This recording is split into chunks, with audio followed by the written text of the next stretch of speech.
नमस्कार साथियों।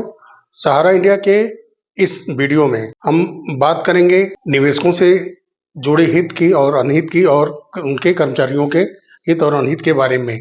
जो एक ये समाचार है, सहारा की तरफ से एक लेटर जारी किया गया है और उस लेटर के जरिए सहारा के कर्मचारियों की जो रिटायरमेंट की समय सीमा है, जो कि पहले 60 साल थी, लेकिन अब उसको 58 साल कर दी गई है। इसका असर सहारा के कर्मचारियों पर पड़ने जा रहा है, जबकि अगर मैं मानूं तो ये एक नेगेटिव के साथ साथ एक पॉजिटिव भी ये सूचना है कि सहारा एक्टिव तो लग रही है। फिलहाल वो कर्मचारियों की एक प्रकार से छटनी करनी चाह रही है एज लिमिट को लेकर के। कहीं न कहीं वो चाहती है कि खर्च को कम किया जाए और एक जो 2 वर्ष का एज लिमिट है रिटायरमेंट का, उसको घटा करके कुछ सहारा के फंड को बचाया जाए।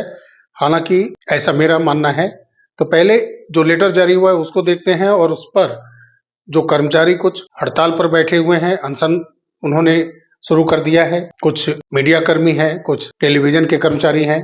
तो पहले वो एक छोटा सा आप एक वीडियो देखिए, रिपोर्ट देखिए, फिर उसके बाद हम लोग बात करते हैं। तो जो इनका आदेश आया है, This decision is taken the accordance with the management discretion to frame and modify conditions of employment under the provisions of the Industrial Employment Standing Order Act 1946, particularly Section 3 thereof, which empowers the employers of define and communicate the condition of employment including the age of retirement। तो साथियों, इसमें इन्होंने अधिनियम 1946 के प्रावधानों में जो एक विशेष रूप से इसकी धारा है सेक्शन 3, इसमें रोजगार की शर्तों पर, उसके प्रबंधन पर, उसके संशोधित विवेक विचार कंपनियां स्वयं से ले सकती हैं और अपने एम्प्लॉय को एक तय उम्र सीमा के हिसाब से रोजगार का अवसर दे सकती हैं। उसमें वो कुछ कम कर सकती हैं, कुछ शर्तों के साथ उसको संप्रेषित कर सकती हैं। तो यही किया है सहारा ने। अब इन्होंने जो 18 जुलाई 2025 को जो सर्कुलर जारी किया है, रिटायरमेंट की एक उम्र सीमा 60 वर्ष से घटा करके 58 वर्ष कर दी है। ये तत्काल प्रभाव से ये नियम लागू कर दिए गए हैं, लेकिन इसमें सहारा इंडिया मीडिया कॉर्पोरेशन और सहारा इंडिया टीवी के कर्मचारियों पर इसको लागू नहीं किया है। इनके लिए अलग से दिशा निर्देश आने वाले कुछ समय में जारी किए जाएंगे। अब सहारा इंडिया का ये फैसला क्यों आया और इनका ये कहना है कि ये फैसला मुझे क्यों लेना पड़ा। कंपनी की ओर से जारी सर्कुलर के मुताबिक यह फैसला संगठन की संचालनात्मक जरूरतों, कर्मचारियों के पुनर्नवीनीकरण और दीर्घकालिक उत्पादकता बनाए रखने के लिए उद्देश्य से लिया गया है। इसके अलावा कंपनी ने वेतन भार में संतुलन और इंडस्ट्रीज स्टैंडर्ड्स के अनुरूप संचालन को ध्यान में रखते हुए यह निर्णय लिया है। इसमें मुख्य बिंदु क्या है? अब सहारा इंडिया के अधिकांश कर्मचारियों की सेवानिवृत्ति की उम्र 58 साल होगी। यदि किसी कर्मचारी का कार्यकाल लिखित रूप से किसी सक्षम प्राधिकरण द्वारा 2 वर्ष से अधिक के लिए बढ़ाया गया है तो वह अपवाद हो सकता है। यानी कि अगर किसी कर्मचारी को 60 वर्ष तक के लिए काम करने दिया जा रहा है तो ये एक आध दो केस ऐसा एक अपवाद होगा, ना कि ये सभी के लिए लागू होगा कि वो 60 वर्ष तक उसके आधार पर ड्यूटी करें। यह सर्कुलर अपने जारी सभी नोटिफिकेशन और आदेशों को निरस्त करता है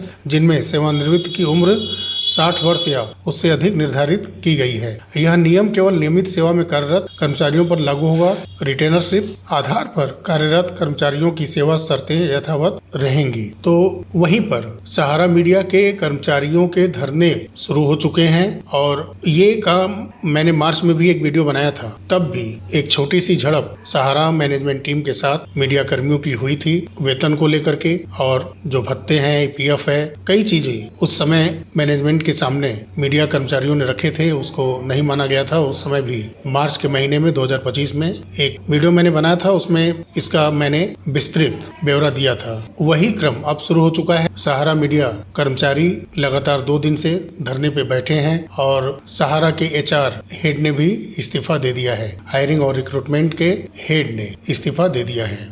तो इसमें नोएडा के अंदर सहारा इंडिया में सैलरी को लेकर के कर्मचारियों का अनिश्चितकालीन आंदोलन जारी है। नोएडा के सेक्टर 11 स्थित सहारा इंडिया कॉम्प्लेक्स में सहारा टीवी के कर्मचारी धरने पर बैठ गए हैं। कर्मियों ने तय किया कि धरना के दौरान काम बाधित नहीं किया जाएगा। बुलेटिन और विज्ञापन पूर्व की तरह चलते रहेंगे। तो इसमें कई और दस्तावेज हैं जो कर्मचारियों की तरफ से भी जारी किए गए हैं और फिर उसके बाद सहारा की तरफ से भी आदेश जारी किए गए हैं हड़ताल खत्म करने के लिए। एक प्रकार से धमकाया भी गया है। जो ज्ञापन दिया गया है सहारा इंडिया के पीड़ित कर्मचारियों की तरफ से जो अनशन पर बैठे हैं, उनका कहना है कि जो नोडल कार्यालय में कर्मचारी हैं, जनवरी 2014 से नियमित वेतन नहीं मिला है। इस अवधि में केवल टोकन मनी के रूप में आंशिक भुगतान किया गया, जो पूर्ण वेतन का एक अंश मात्र था। दुर्भाग्यवश अब वह टोकन मनी भी कम करके 30 से 40% तक कर दी गई है और पिछले 3 माह से वह भी पूरी तरह बंद कर दी गई है। इसमें एक लाइन आपने पढ़ी होगी, जो एक्ट 1946 रोजगार और एम्प्लॉयमेंट की जो नियुक्ति है और फिर उसके बाद उसका जो रिटायरमेंट है, तो इन सब बातों को लेकर के 1946 एक्ट का सेक्शन 3 का हवाला देते हुए ये सूचना जारी की गई है सहारा इंडिया की तरफ से। लेकिन वहीं पर SCRA जो सेबी अधिनियम है 1956, इसका वो अपने ऊपर इस एक्ट के जरिए जब कार्रवाई की गई निवेशकों के पैसों के हित के लिए, तो वो स्वीकार्य नहीं था। आप सोचिए कि 1956 एक्ट को स्वीकार नहीं करते, 1946 को वो अपने एज लिमिट एम्प्लॉयमेंट के ऊपर लागू करते हैं, जो कि 60 साल से 58 साल अब कर दी गई है। तो इसमें जो पॉजिटिव है ये है कि सहारा एक्टिव तो है, तमाम उसके ऊपर केस बढ़ते जा रहे हैं। उसकी कुछ जो कारगुजारी है, जो जमीन उन्होंने कम मूल्यांकन करके बिक्री की है, चाहे वो झारखंड के अंदर हो, चाहे वो बिहार के अंदर हो, चाहे वो मध्य प्रदेश के अंदर हो, तो सारी कारगुजारी उनकी उजागर हो रही है और संपत्तियां जब्त भी हो रही हैं। और उनके मैनेजमेंट टीम के 2 लोगों को गिरफ्तार भी किया गया और कई लोगों के ऊपर केस चल रहे हैं और वो जमानत के लिए परेशान है झारखंड के हाई कोर्ट में। तो ये सब चीजें नेगेटिव हैं।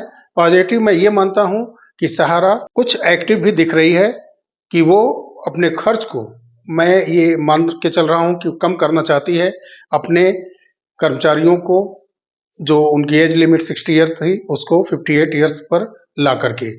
तो सहारा से भी केस, जो सहारा के मैनेजमेंट टीम और उनके लोगों के द्वारा ये माना जा रहा है कि सहारा सेबी का जैसे ही हल निकल जाएगा, केस सेटल्ड के बारे में सही तथ्य सामने आ जाएंगे, उसके बाद ये सुचारू रूप से भुगतान करना शुरू करेंगे, उसकी कोशिशें शुरू कर देंगे ये माननीय सुप्रीम कोर्ट के मार्गदर्शन में।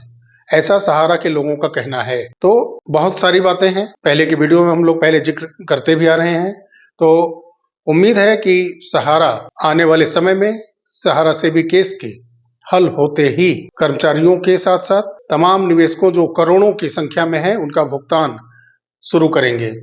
वहीं पिनाक पानी मोहंती केस जो CRCS पोर्टल से बहुत मायने रखता है, उस पर भी अब निगाह रहेगी। 11 अगस्त को जो सुनवाई होनी है, तो उसमें उम्मीद है कि लगभग जो पैसा बढ़ चुका है, तो सरकार निवेशकों का भुगतान करने के लिए फंड और जारी कराने की कोशिश करेगी। और ये भी हम उम्मीद करते हैं कि जो उसमें आईए लगे हैं उसके जरिए जो डेफिशिएंसी सहारा सही नहीं कर पा रहा है, या यूं कहें कि सरकार जानबूझ करके आंख बंद की है और डेफिशिएंसी को सही कराने की बजाय वो शांत बैठी है और बहुत निवेशकों को जो रिलीफ मिल जाना चाहिए था वो नहीं मिल पा रहा है। तो सरकार भी जिम्मेवार है। सरकार को आगे बढ़ करके डेफिशिएंसी को सही कराने के लिए सहारा के ऊपर कार्रवाई करनी चाहिए थी, या उनसे डाटा मांगने के लिए, लेने के लिए एक उचित कदम आगे बढ़ाना चाहिए था। खैर, ये सब जो आईए लगे हैं पिनाक पानी मोहंती केस में, अगर उस पर विधिवत सुनवाई होती है तो इन सारी बातों का खुलासा